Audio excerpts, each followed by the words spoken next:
You're watching Pyro Media Network.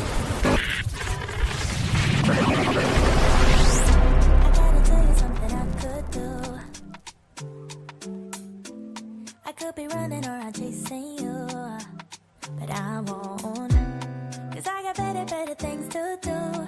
Rather spend my precious time chasing somebody who loves me too. If I got $1 for every time you slam the door, I would be the richest girl alive. If you hadn't run away every time I asked you stay, you would sleep right next to me tonight.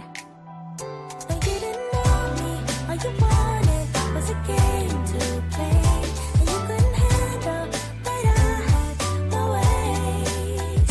I found your magic and your side chicks, I'm a winner, babe. But you didn't win this, it's a part of the game. Thank you for tuning in.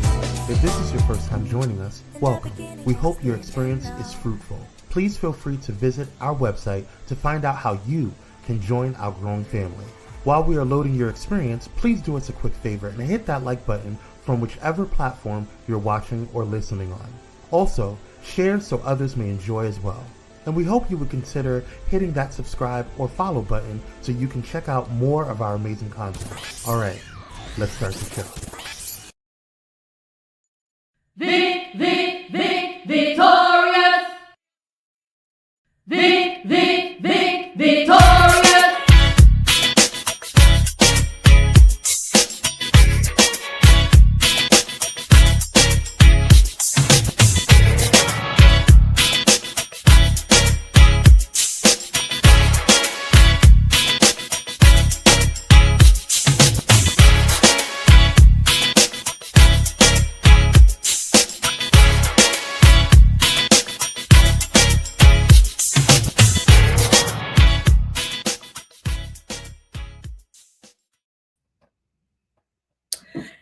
Hey. This time I for real actually did forget that we was about to go live. So the dancing was actually authentic because I was like, wait, it got quiet. What happened? Anyway, hey y'all, happy Friday, Junior. My name is Dr. Nicole D. Vick, aka Dr. VICKtorious. I saw a friend of mine I haven't seen in a while, and she was like, people actually need to start calling you Dr. VICKtorious. And I was like, okay. Whatever y'all want to do is fine with me. I'm so happy to have you here. We have a really great episode this week. And I don't know, just really excited to talk about what I experienced because I want to share it with you. And something that's been sitting on my mind for quite a while now, for at least maybe 3 weeks or so, maybe 3 or 4 weeks. So as you know, this podcast is where we explore the intersections of social justice, wellness, and what it means to show up fully human, especially from a Black perspective, because I am Black. Yay! That's who I am, African American, however you want to say that. I'm really, really excited. And so we're going to just jump right in. The first thing we always do on this show is the scroll stroll. I got some funny ones this time, some light-hearted ones. And then one that kind of bothers me. I think this is the first one. Because it really kind of jumps into respectability politics, which I hate. So this one is about prom. And this is prom season. I have a wonderful friend who owns a nonprofit, and every year they do a beautiful prom giveaway where folks that can't afford, their prom outfits and accessories, they get, are able to shop and pick up what they need for prom. But I saw this post and I was like, I have to include it because I don't know why. And this seems to be a conversation in our community, like, we can't celebrate nothing. It becomes this issue. And so what this says is, Black folks, y'all celebrate proms and baby showers like it's an accomplishment. Public announcement. It's one of the biggest failures in Black communities, and most are paying thousands on this stuff and still lost. Again, I just picked one comment off of Threads. I have seen this conversation for years about Black people at prom, Black people at baby showers, like it is against the law somewhere, some law that Black people cannot experience joy. They cannot experience happiness. Nobody says anything about people's quinceañeras. Nobody says anything about bar and bat mitzvahs. Nobody. It's not an issue.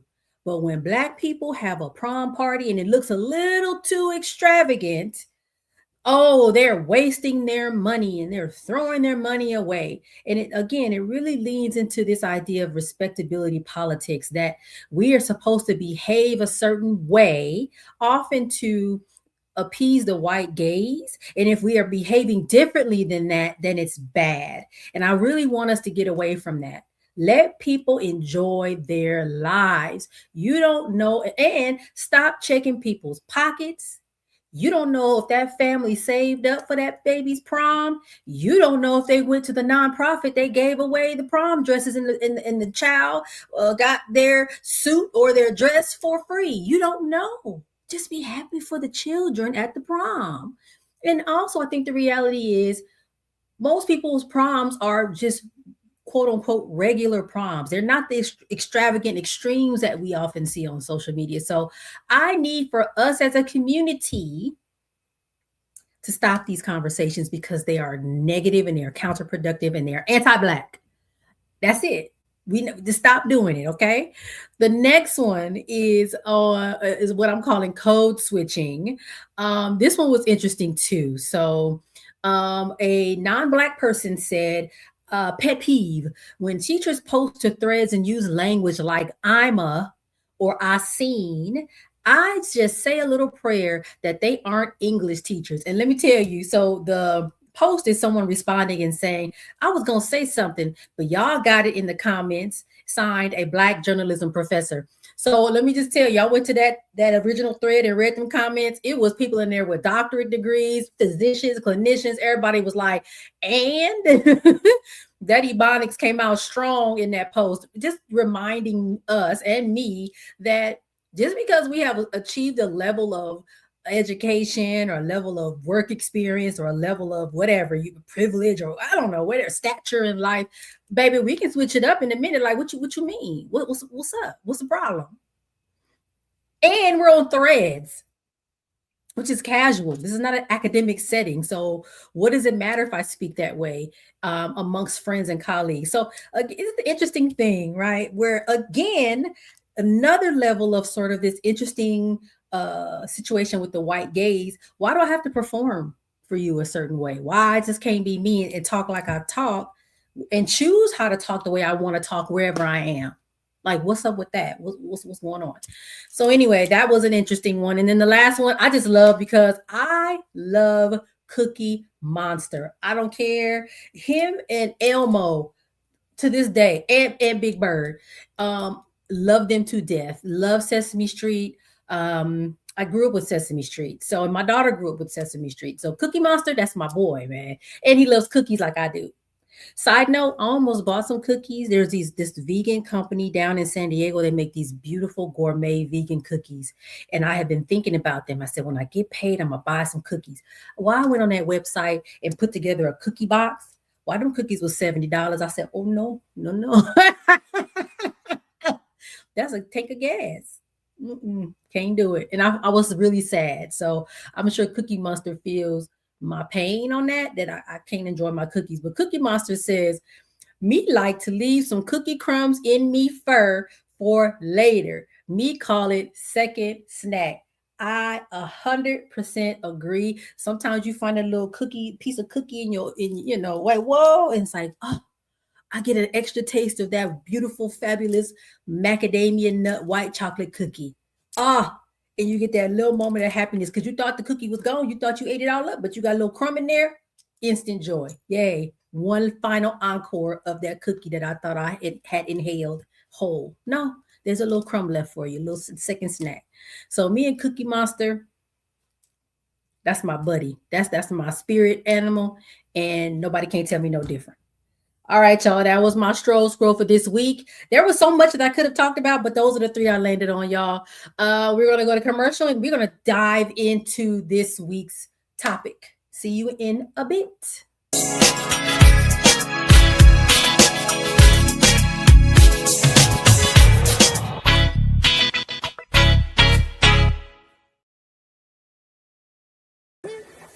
Hey, it's Pastor Kim from It's Just Kim Live Show, and you're watching Pyro Media Network.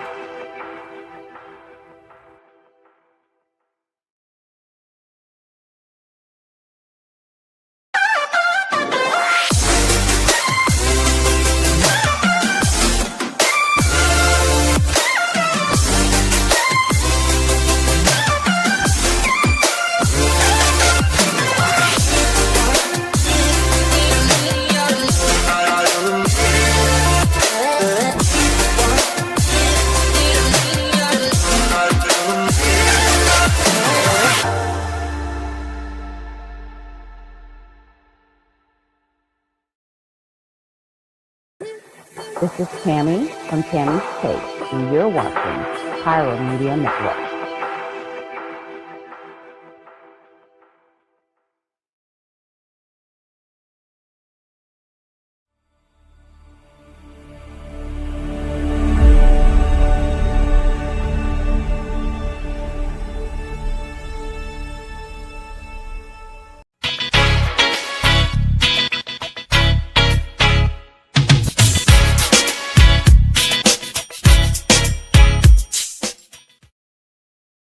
And we are back. So I sometimes don't always know what I'm going to talk about as I plan my episodes. And I'm like, well, I don't know. And then something happens or I see something on social media and then I'm like, okay, I see a theme.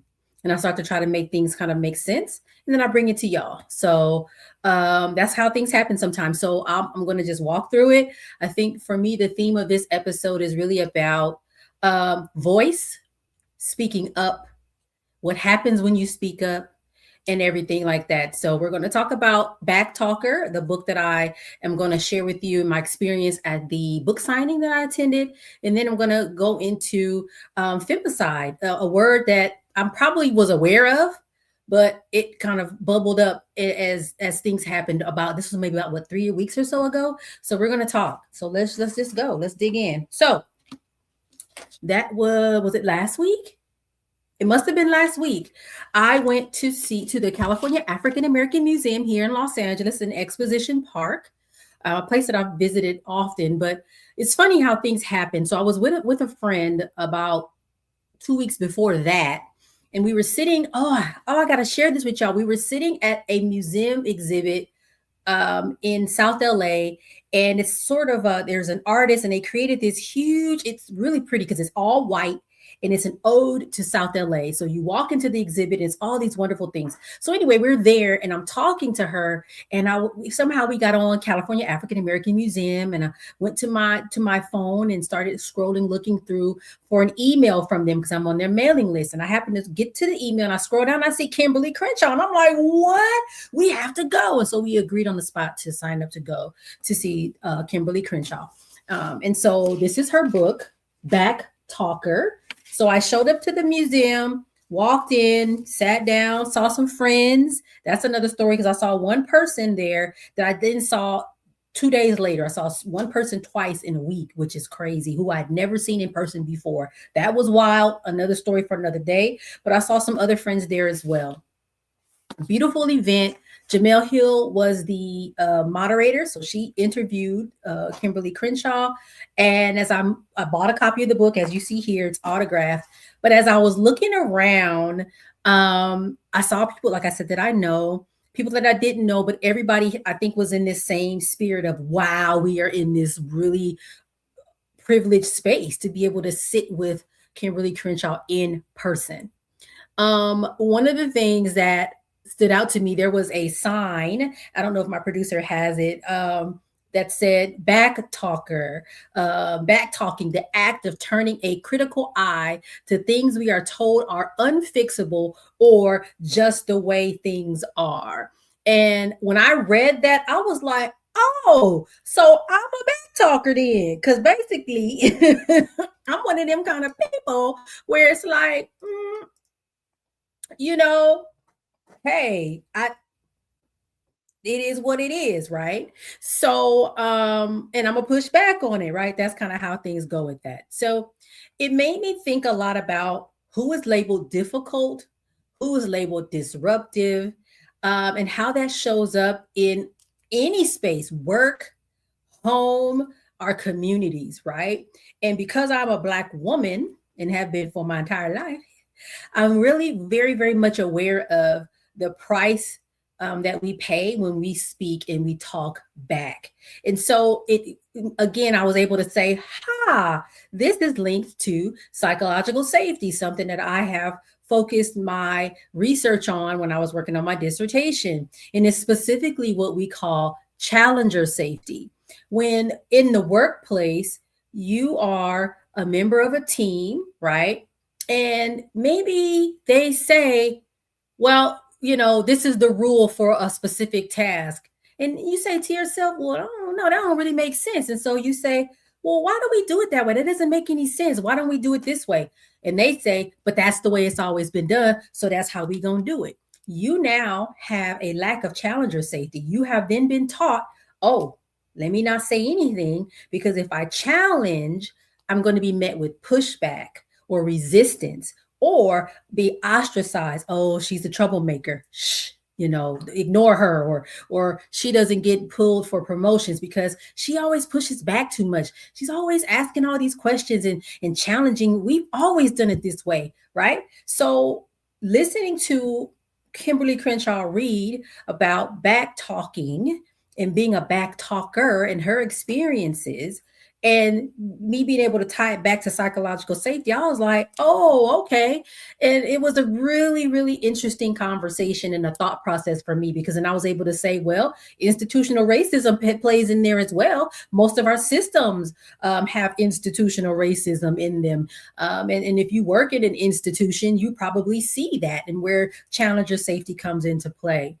And as I just said, if you're a Black woman, then you also understand that there are costs to speaking up, to challenging. Oftentimes we are harmed when we speak up, maybe not physical harm, but it could be an issue of, well, we're not giving her this promotion, or you get too much work, or these dichotomies of hypervisibility and invisibility that happen for Black women in the workspace. I was even reading some articles about where oftentimes Black women have to constantly prove their worth or their credentials, like each and every time something comes up. And I think, what was that actress? She said something like that. Oh, her name is Taraji. Taraji Henson said something similar. Like, I feel like I always have to prove myself every time I step into a new role. Like, it's like every time it's a brand new for her. She has to say, wait, remember, I've done these things. That also happens to Black women in the workplace. So there's certain challenges that come with back talking, certain things that keep us from talking back. And so when a Black woman does talk back and challenge, I think you have to see that for the gift that it is, because that comes at a great cost to her in that space. And so when she decides to talk back and to challenge and push through, push back, that says a lot about who she is. And I think back talking can happen in any number of ways. It doesn't always need to be in your face. I'm in front of you, I'm ready to fight you. It could be, I'm about to write this article, I'm about to write this book, I'm about to make this podcast episode, I'm about to do something differently, I'm going to mentor. There's a whole number of ways that back talking can work. So it was this really interesting experience, and I really enjoyed it.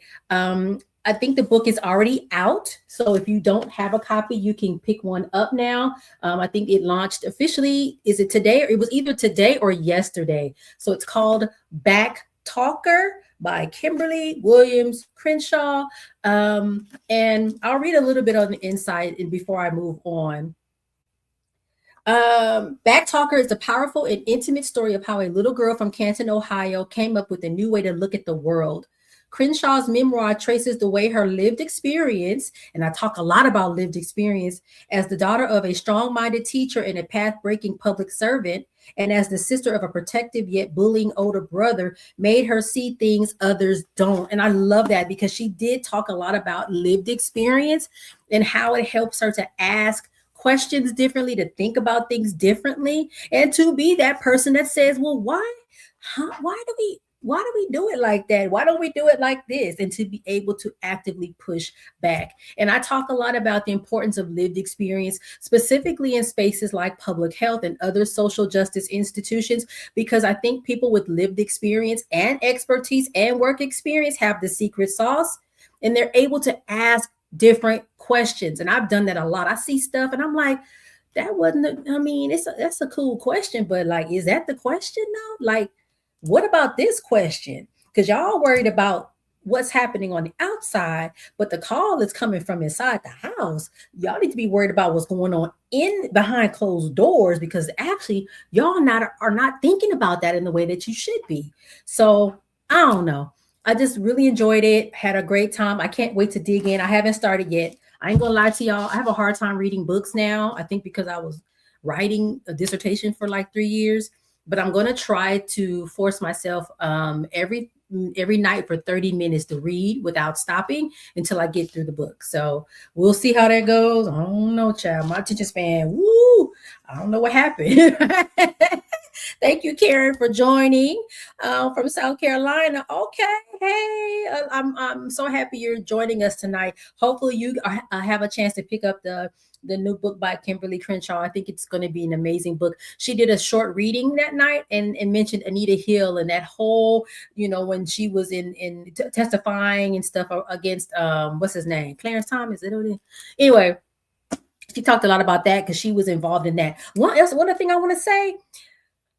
I had to ask Google how old Kimberlé Crenshaw was because it's an air about her, a glow about her that I was like, she is amazingly beautiful. I don't know, I was like, wait. And I think Black women have that thing about them sometimes where they're an auntie or they're older than you, but at the same time you're like, but I don't know, like, wait.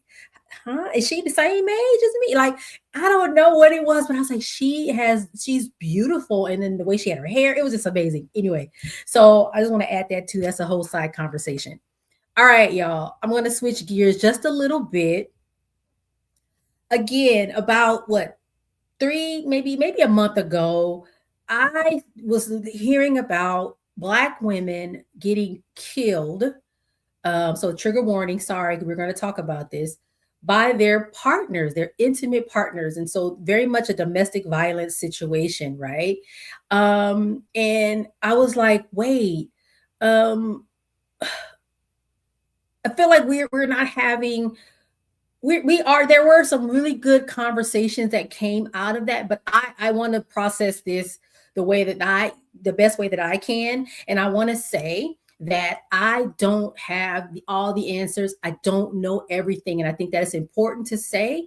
And that if you consider yourself in any way to be a leader, to be a thought leader, or anything like that, you have to be okay with saying, I don't have all the answers. But I felt like because I am a Black woman, I'm not going to sit here and act like this didn't happen. And in fact, I think I did a short video on one of my social media channels about this. And so I can't just be like, oh, we're going to talk about, Cookie Monster and then we're going to stop there. No. Because this is something that affects me. I have a daughter. Even if I had sons, right? Like, we don't want anyone to either be a victim or to be someone that victimizes other people, right? So all of us actually should be concerned about what is happening.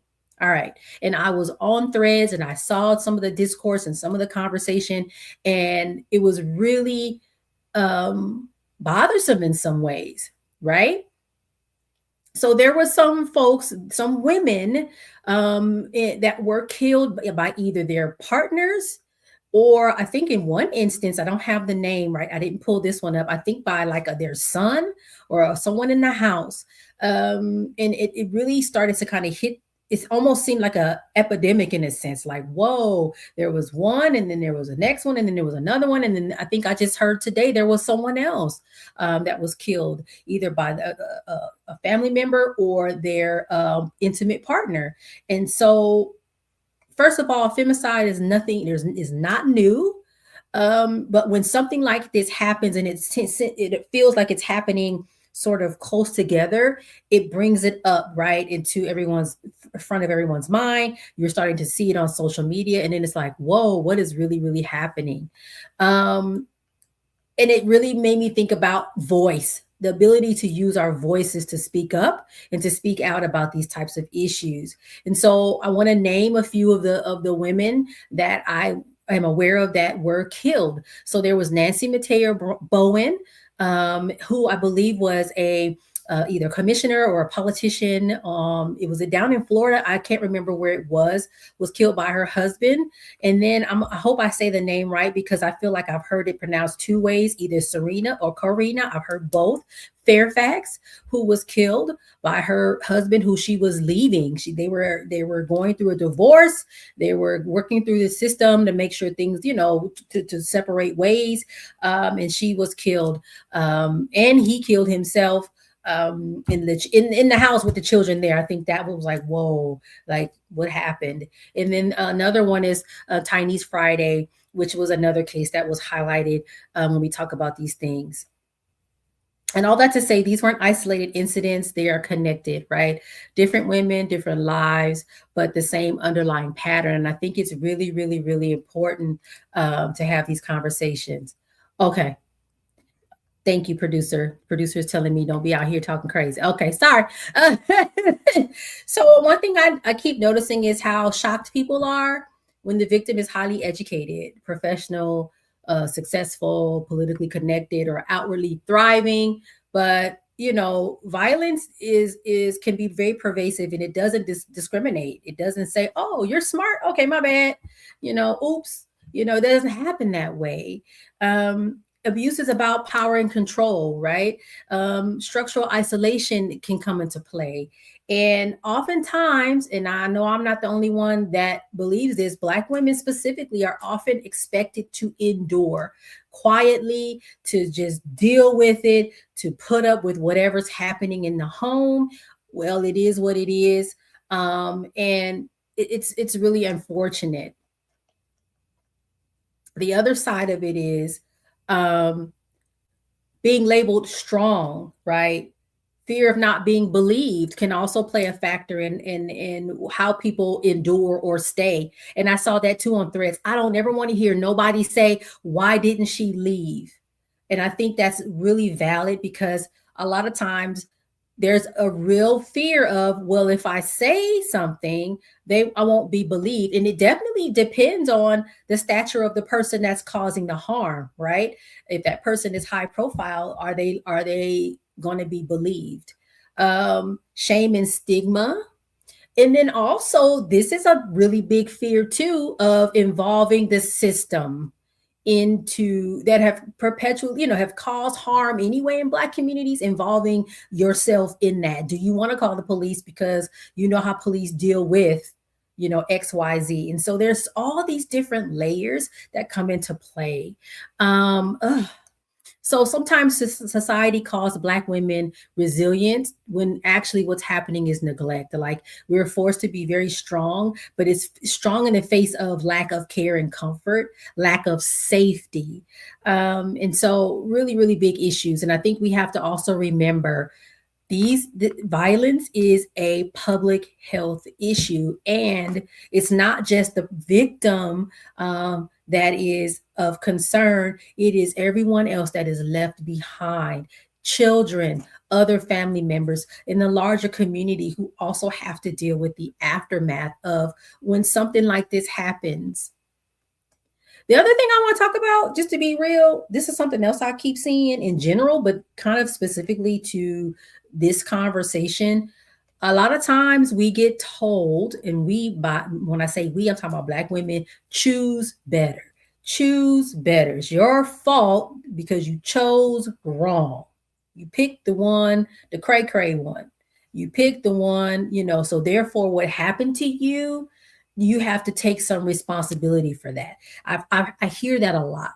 And I think one of the things that came up in social media was Black women saying, "I better not hear not one more person say that," because we know that how someone presents on the front end is often not how they are on the back end or behind closed doors, right? And so if this person is masking or faking the funk and portraying themselves to be who they are, someone else that they're not,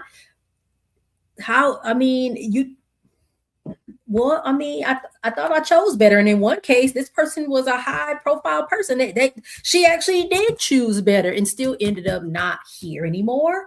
So I don't know, no, that ain't it either.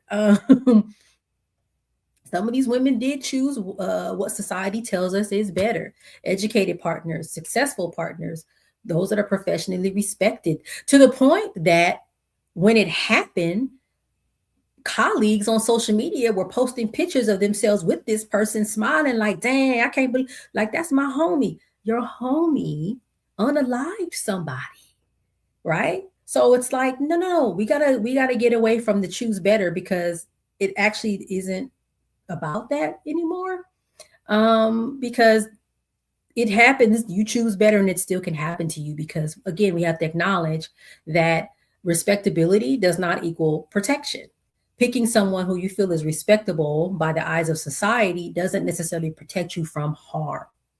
Black women specifically are often taught that if we achieve enough, we behave correctly enough, support our partners enough, communicate better, love harder, or choose more carefully, then we can somehow secure safety, but is never guaranteed, right? And I don't even really know what the answer to that is. I was talking to a really good friend of mine. I saw her in an event and she was like, baby, I guess we just want to stay single because I have children and grandchildren that I need to be here for. And I'm scared. And I'm like, it shouldn't be that way.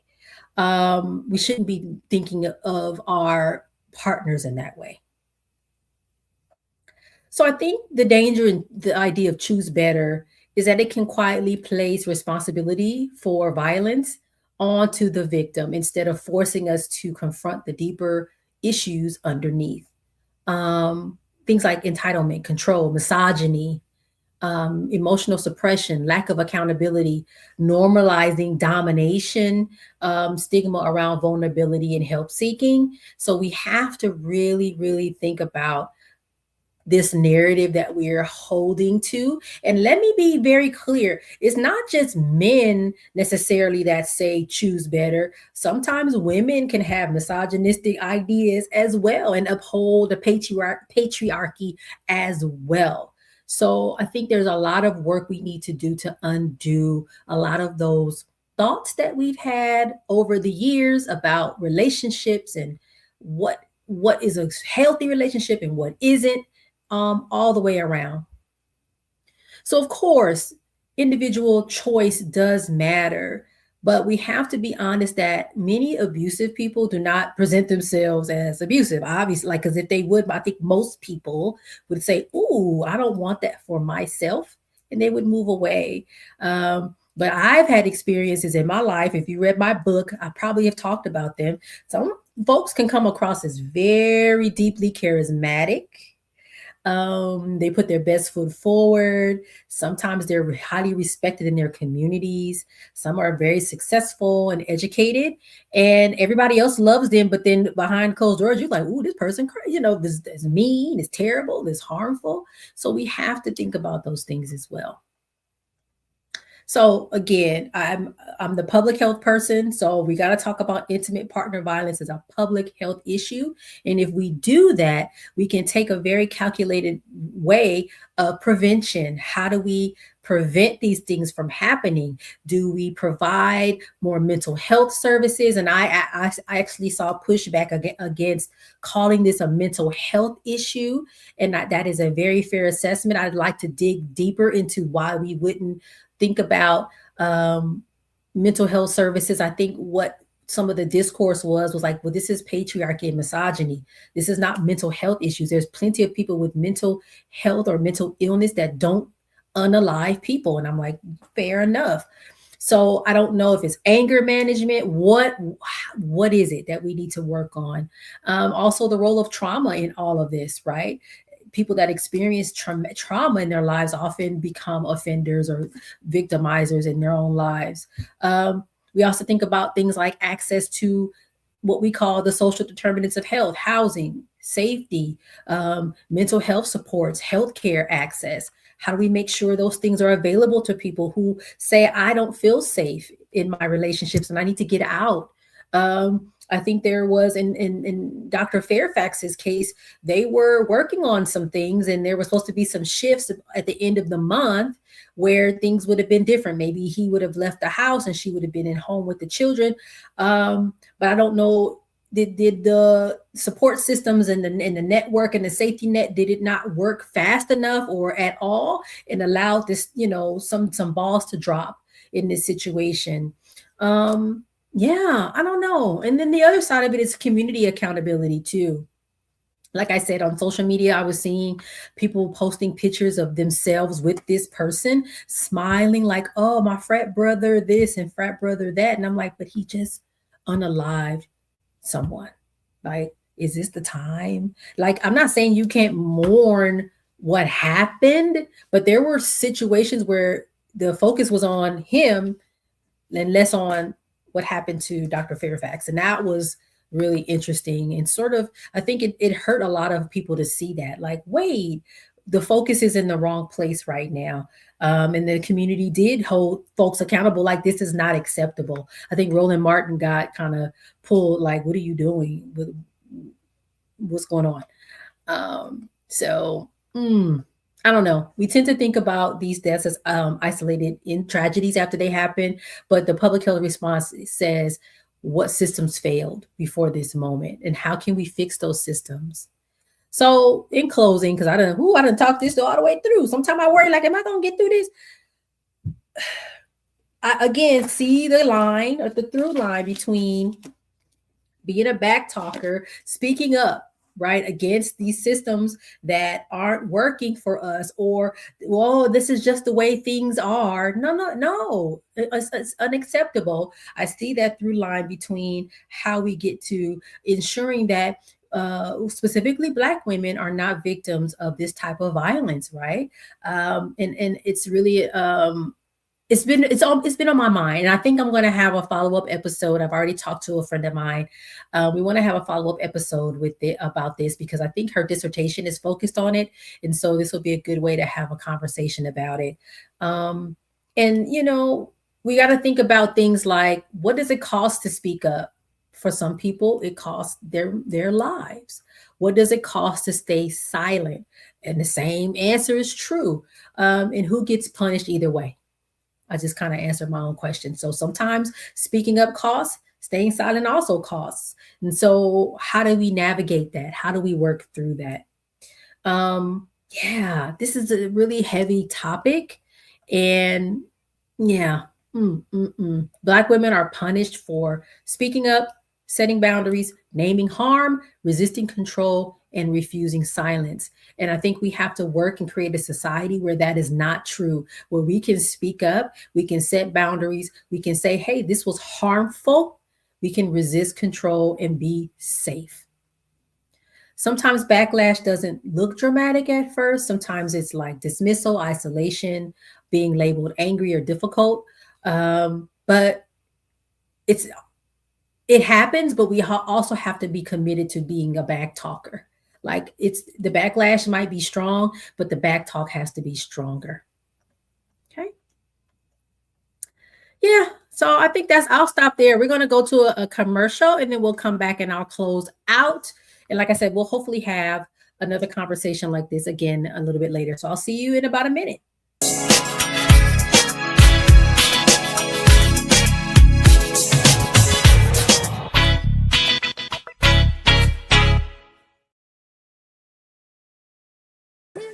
What's going on, y'all? It's Kwame Speaks from Kwame Speaks Live, and you're watching Pyro Media Network.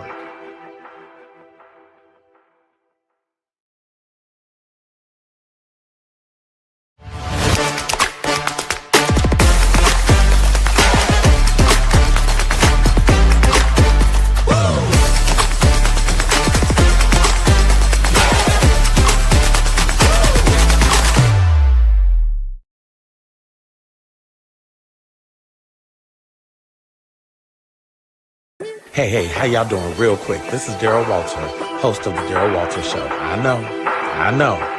And you are watching Pyro Media Network.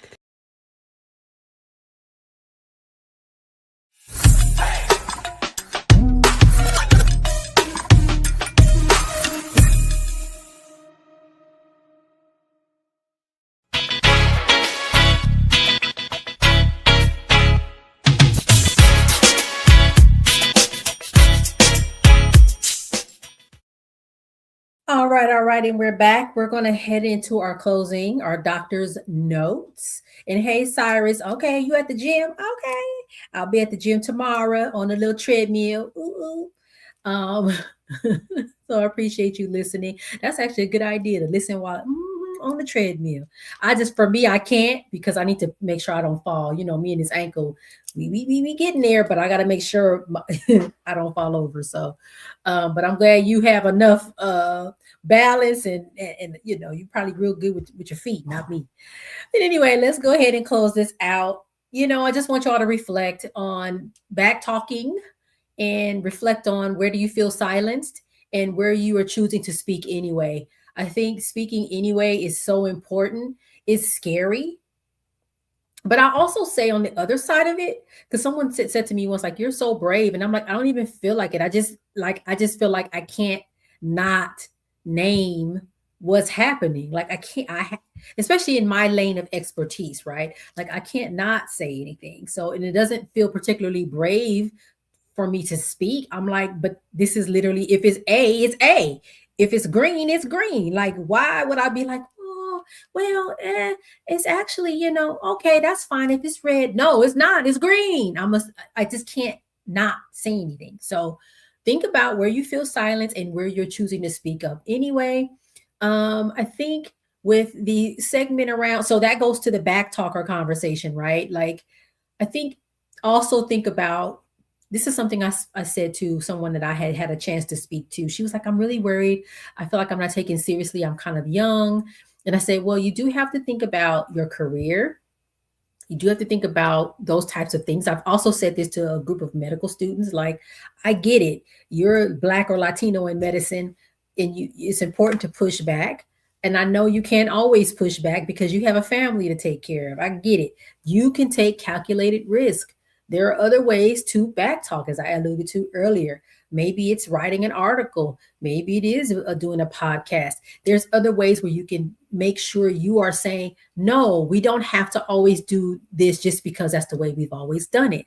There are certain ways, things you can do. I'm really close to retirement. So I'm at this point, I'm like, I mean, hey, I'm going to speak up because that's just what I'm going to do. Even how I choose to present myself, the long nails, the, you know, whatever it is, right? To me, those are ways where I am defying what is considered professional, where I'm pushing back against certain narratives about professionalism and what's acceptable and what's not. And I think those are also acts of revolution. They are acts of back talking. So there are some things that you can really think and do that are not necessarily, oh, I'm about to stand up in front of this person and, you know, I'm going to tell you about yourself. No. Maybe it's not that. It could be something else. So think about that.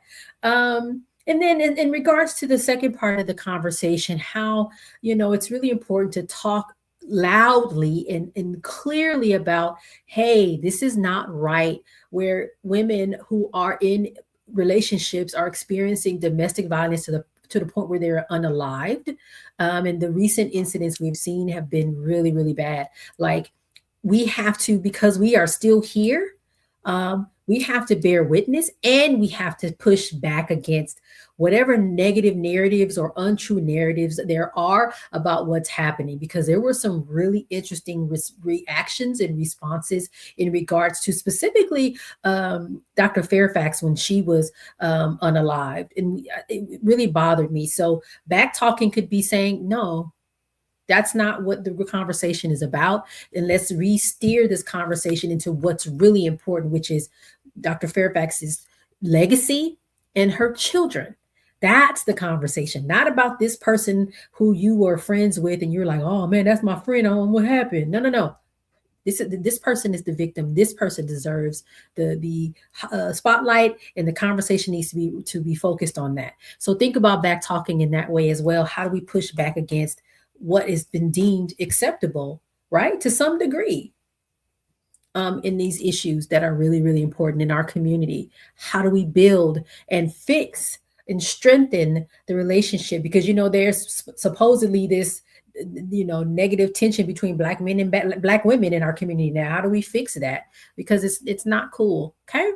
So sometimes back talk isn't disrespect. It's really about survival. And it's really about the truth finally refusing to stay quiet. And I think what happened with these women really has forced us as a community to say, we're not going to stay quiet about these types of things anymore. And we have to do a lot more work to get things to improve. So I'll just let that go there. Thank y'all for listening. This was a really, again, I tried to navigate it as best I could, and I will say it again, I'm not an expert on all of these things, but I wanted to bring it forth because it was something that really touched me, and I'm like, ooh, I can't ignore it. So stay tuned. I might have other episodes later on and bring some guests on that are experts. In the meantime, you can follow me. I have a beautiful website, www.NicoleDVick.com, where you can see all sorts of things. My appearances on other podcasts, my appearances on YouTube shows and whatnot. You can see episodes of this podcast. You can see my books. Ooh, I have 3. Pushing through, finding the light in every lesson. Push through 52 weeks of light in tough times, and Triumph in the Trenches, which is about helping Black professionals navigate the workplace, which is really important right now because people listen. The amount of us that are unemployed right now, given all this going on, and oh boy, we're gonna need some help to make sure we can stay employed and working. Also, I'm on social media. I am on Instagram. Dr. VICKtorious is the professional Instagram. Nicole D. Vick is the personal one. And then I'm on LinkedIn. I am proud of myself. I feel like I have posted at least 3 times a week for like a long time. I have stayed on top of it and have been posting a lot about what I think and feel in regards to public health in the industry that I work in. All right, y'all. I will see you next week. Not quite sure what I'm talking about next week, but I'm gonna figure it out. And just join me here. We gonna talk about it. Hey, all right, y'all. Take care. Bye.